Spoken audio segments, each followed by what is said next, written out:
and welcome. Getting a credit card is the easiest way to establish credit. More than 70% of all households in the United States have at least one credit card, and there are about 400 million credit cards that account for 26 billion transactions annually. Before I begin, let me introduce myself. My name is Mallory Medi. I'm a third-year student at Central Washington University, majoring in merchandising. Hobbies include hiking, snowmobiling, and skiing. I'm currently enrolled in a personal finance class this summer and have been asked by a client to do a project for her focusing on credit cards. As shown on this slide, I've mapped out the project.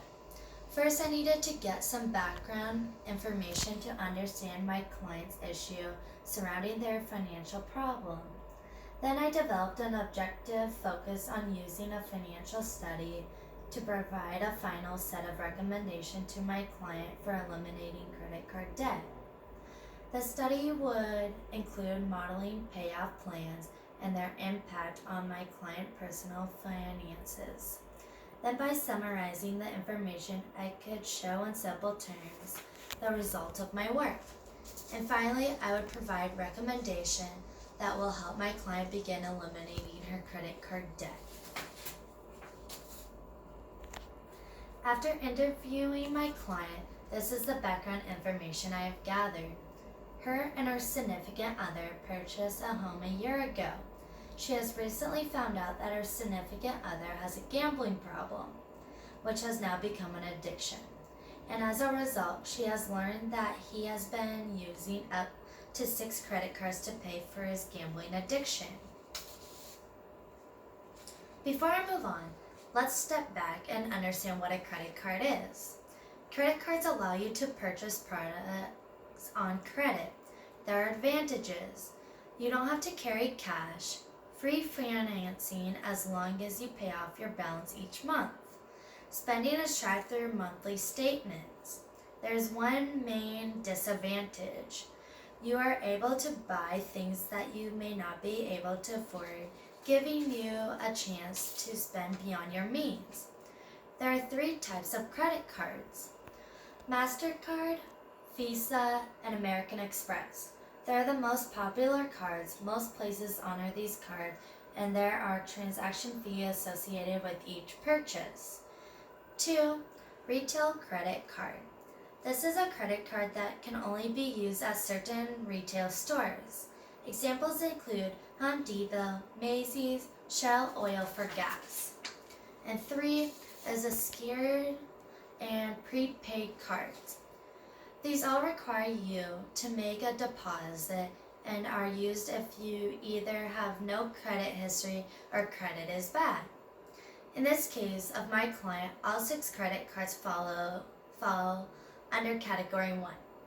Now, using the background information along with understanding what credit cards are, let's talk about the project objectives. Objectives include gathering more information on all 6 credit cards. Then I'll perform a financial study which includes modeling 2 different payment plan options and their impacts to my client's personal financial plan. Then using the study, I'll make my recommendations towards eliminating the credit card debt. On this slide, I've listed the details for all 6 credit cards. This includes the type of credit card, each credit card's interest rate, along with their total balance due. As of today, my client has $20,000 in credit card debt.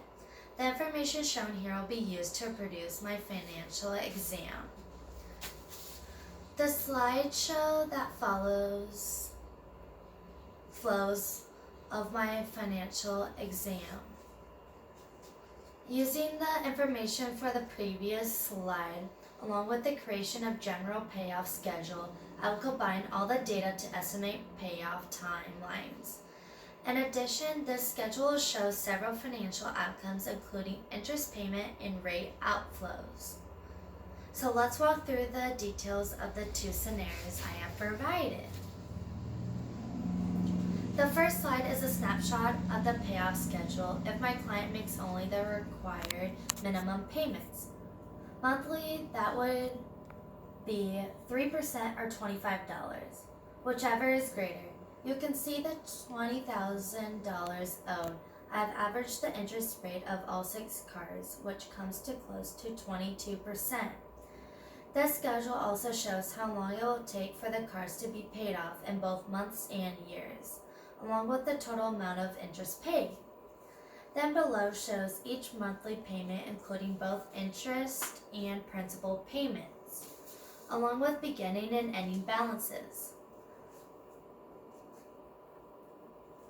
The next slide show very similar information, except that I have modeled the payoff if my client continued to make a $600 per month payment rather than the minimum payment. Then taking this detailed information, I created a table to summarize what I feel is important. So in looking at this table, you can see the 2 different scenarios that include making the minimum payment and making the $600 per month payment. The 2 things that don't change is the interest rate and the current outstanding balance. This table also shows that by making the minimum payment, it will take my client 320 months, or about 27 years, to pay off the 6 credit cards. If she were to make a $600 a month payment, it will take about 52 months, or about 4 years, to have them paid off. This is a difference of 23 years. This table also compares the amount of interest paid. My client would pay almost $30,000 in interest by just making the minimum payments, as opposed to a little over $11,000 if she were to pay the $600 per month payment. This will result in saving of close to $19,000 in interest. This slide again shows the most major differences that result when I compare making the minimum payment to the larger $600 per month payment. Using the result of my financial study along with what I have learned in my personal finance class this summer, I am making the following recommendations to my client. As cash inflows allow continue to make larger monthly payments than just the minimum amount. This will decrease the total interest paid along with the number of months until the cards are paid off. Reduce unnecessary spending and consider selling some assets to get cash. Consider the option of a home equity loan to pay off the credit cards. However, the interest rate on this type of loan would need to be less than the credit card interest rate for it to be beneficial. Do not use credit card repair service to solve credit card debt problems. There are typically a lot of fees related to a solution that can be handled personally. I'd like to thank my client for allowing me the opportunity to review and provide advice on how to help her reduce her credit card debt. I hope this helps to improve her life by creating options and a clearer vision to becoming debt-free. Enjoy your day. Goodbye.